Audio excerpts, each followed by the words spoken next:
Your teenage time is a sequence of hopes where you go into a more youthful type of play with far more physical ability to act it out. You're not playing with bits of wood anymore in the forest.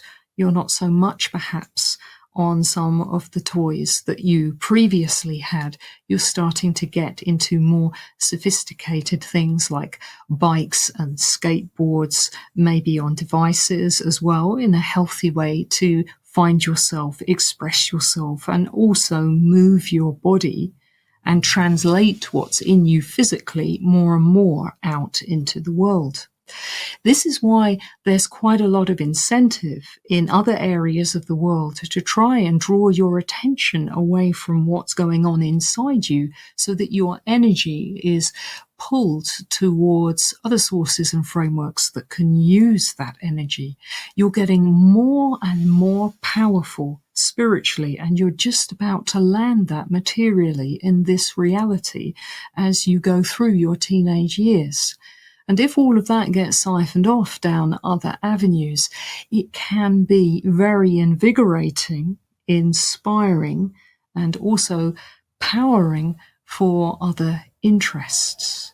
And that is why the teenage years can often be quite a battle, because we're trying to find ourselves as it newly emerges, in contrast with all the other instructions and rules and structures and pathways that we're being given in our schools, our families, and our societies. We also have a lot of humour because we see the irony when we're in our teenage. We are still quite detached and we see the stupid things that most adults are doing around us. And we think to ourselves, this just makes no sense. But then sure enough, as time goes on in later years, you start to do the same thing because the conditioning gets stronger.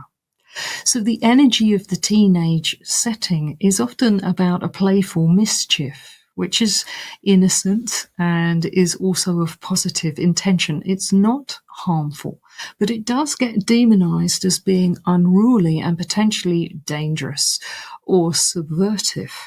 And it takes a strong personal force of personality to make sure that we stay centered in who we are, but not get drawn off into a type of negative resistance or a positive acceptance of what's going on externally.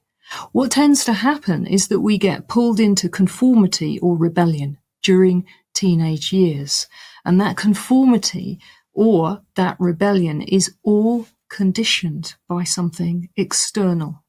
And as a result, on both counts, we miss what is going on inside through our own source connection, which is plugging us very purely and more deeply into a pathway where heaven and earth are really deeply meeting, and we are starting to unlock those instructions inside us and all of the signals and messaging that's coming from the universe about what can be celebrated, discovered, expressed, and created in this world.